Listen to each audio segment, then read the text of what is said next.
Caros amigos, bem-vindos ao Hoje na Segunda Guerra Mundial. Neste vídeo falaremos sobre o V3, um super canhão alemão com um objetivo bastante sinistro: destruir Londres a partir da costa da França. Na artilharia, ser capaz de realizar disparos a uma distância maior do que o adversário é um elemento autenticamente central e determinante. Se o seu exército opera peças de artilharia com um alcance maior do que as peças do inimigo, a sua vantagem tática no terreno será indiscutível, com essa vantagem podendo ser usada para a realização de manobras e a consolidação de ganhos, que de outra forma seriam impossíveis ou muito difíceis de alcançar. Apesar da artilharia desempenhar um papel muito importante desde as guerras napoleônicas, foi durante a Primeira Guerra Mundial, entre 1914 e 1918, que demonstrou o seu papel verdadeiramente decisivo, graças a uma conjugação de fatores como novas táticas e, principalmente, avanços tecnológicos que resultaram no desenvolvimento de projéteis com ogivas explosivas e canhões e obuseiros mais fiáveis, com maior alcance e maior cadência de tiro. A industrialização também teve um peso importante ao permitir a produção em massa de peças de artilharia e, principalmente, de munições, com dezenas de milhões de projéteis saindo das fábricas. E foi toda essa conjugação de fatores que transformou a artilharia na arma mais letal daquela guerra, com estimativas da época indicando que das 9 milhões de baixas fatais militares ocorridas naquela guerra, mais de 5 milhões foram causadas diretamente pela artilharia, com aquela autêntica chuva de projéteis contribuindo também para a chamada Guerra das Trincheiras, com milhões de soldados sendo empurrados para o fundo de milhares de quilômetros de trincheiras lamacentas, fugindo das explosões e dos estilhaços das detonações na superfície. Naquela guerra, graças ao avanço tecnológico dos explosivos e dos materiais, começaram a surgir canhões de alcance extremamente elevado, como foi o caso do chamado Canhão de Paris, criado por Fritz Hausenberger e produzido pela gigante alemã Krupp em 1918. Como o nome indica, o seu objetivo era bombardear a cidade de Paris, que em princípios de 1918 estava a cerca de 110 quilômetros da linha de frente, e por isso o canhão, com 250 toneladas de peso total e um calibre de 211 milímetros, foi desenhado para disparar projéteis de 100 quilos a até 130 quilômetros de distância. A arma foi desenvolvida com base em um canhão naval e por isso era manejada por 80 marinheiros da Marinha Imperial Alemã. Quando o canhão foi usado pela primeira vez, apanhou os parisienses totalmente de surpresa.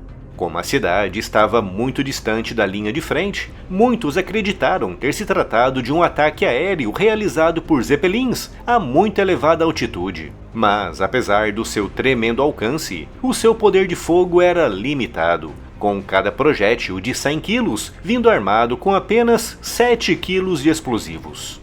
O efeito psicológico foi grande, com os parisienses de repente se conscientizando de que a cidade estava efetivamente na linha de frente. Mas o efeito prático foi quase nulo, com o emprego desse canhão não afetando o desfecho da guerra. Quando aquele conflito terminou, a artilharia provou de forma definitiva que era essencial na guerra moderna. E apesar dos canhões de alcance extremamente elevado não terem demonstrado grande utilidade, deixaram uma marca muito profunda, principalmente nos alemães, influenciando diretamente, na Segunda Guerra Mundial, o desenvolvimento de projetos autenticamente impressionantes do ponto de vista tecnológico. E já que estamos falando de tecnologia, quero deixar aqui uma dica muito bacana.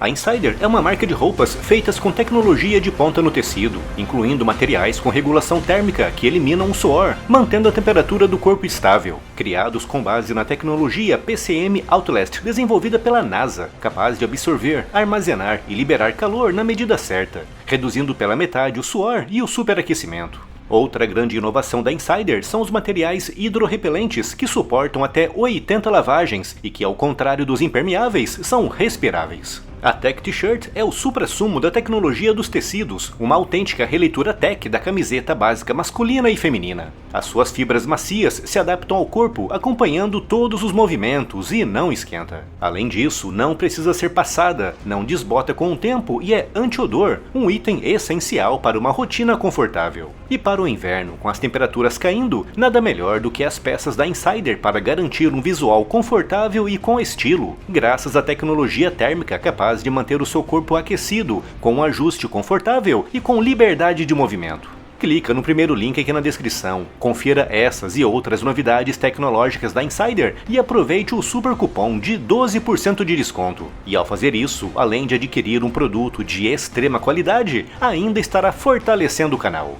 Voltando agora ao tema do vídeo, a Krupp, a mesma empresa que em 1918 construiu o Canhão de Paris, construiu em 1941 o pesado Gustav, com impressionantes 1.350 toneladas de peso, uma altura de quase 50 metros e um comprimento de 300 metros. Manejado por uma tripulação de 250 homens e capaz de disparar projéteis de 5 a 7 toneladas a distâncias de até 50 quilômetros.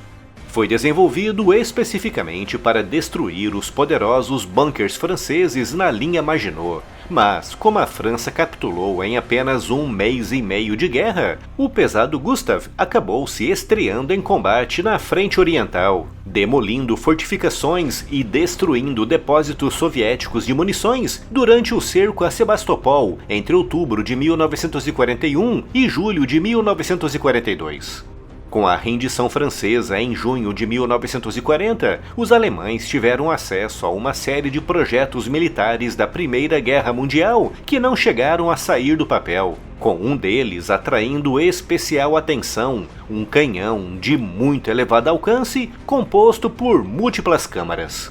Ao contrário do projeto alemão do Canhão de Paris da Primeira Guerra Mundial e do pesado Gustav da Segunda Guerra Mundial, que seguiam um desenho convencional no qual o projétil é impulsionado por uma única carga propelente, esse projeto francês, capturado pelos alemães em junho de 1940, era o aperfeiçoamento de uma ideia que surgiu no final do século XIX e que, ao invés de usar uma única carga propelente, usava várias para aumentar o alcance do projétil.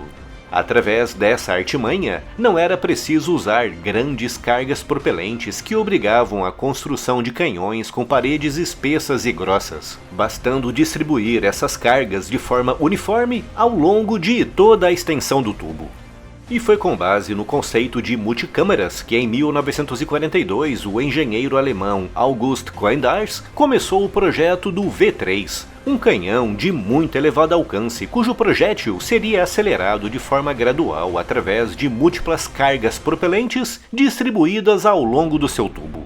Ao invés das tradicionais cargas explosivas, as cargas propelentes eram boosters de combustível sólido de foguetes que eram acionados quando o projétil passava ao longo do tubo. Eram colocadas em pares, de forma simétrica e em um ângulo para que a propulsão atingisse a base do projétil, empurrando-o adiante pelo tubo. Foram desenvolvidos vários protótipos que foram apresentados a Albert Speer, o ministro alemão do armamento e da produção militar, que, por sua vez, apresentou o projeto a Adolf Hitler em maio de 1943.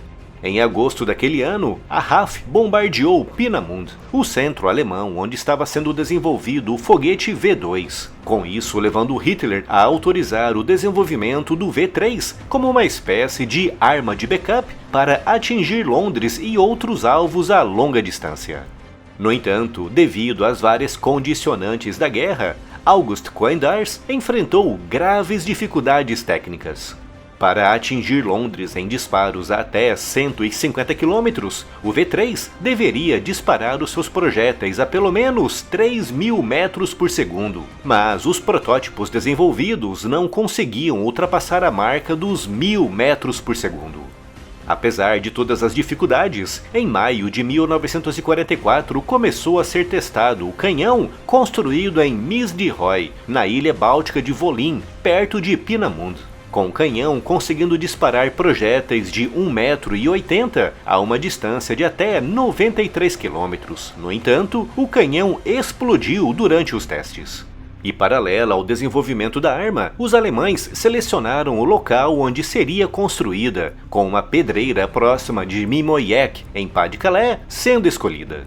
O local ficava a 8 km do mar e a 165 km do centro de Londres, com a construção começando em setembro de 1943, envolvendo um gigantesco complexo subterrâneo que seria operado por 1.000 soldados. O objetivo envolvia a construção de 25 tubos escavados na rocha até o final de 1944. No entanto, os problemas técnicos nos testes acabaram atrasando as obras, com um forte ataque britânico realizado por bombas de penetração Tallboy em julho de 1944, obrigando ao cancelamento completo dos trabalhos naquele local. Mas, apesar de todos os problemas, uma bateria foi construída e operada no final de 1944 em uma ravina no rio Rouver, a 13 km da cidade alemã de Trier. Esse canhão, com 2 tubos de 50 metros, apenas a metade do tamanho originalmente planejado, tinha por objetivo atingir a cidade de Luxemburgo a 43 km de distância. O primeiro tubo começou a disparar no final de dezembro de 1944, com o segundo entrando em operação em 11 de janeiro de 1945. No total, até 22 de fevereiro, foram realizados 142 disparos, causando 10 mortos e 35 feridos na cidade de Luxemburgo, na única ação operacional do V3.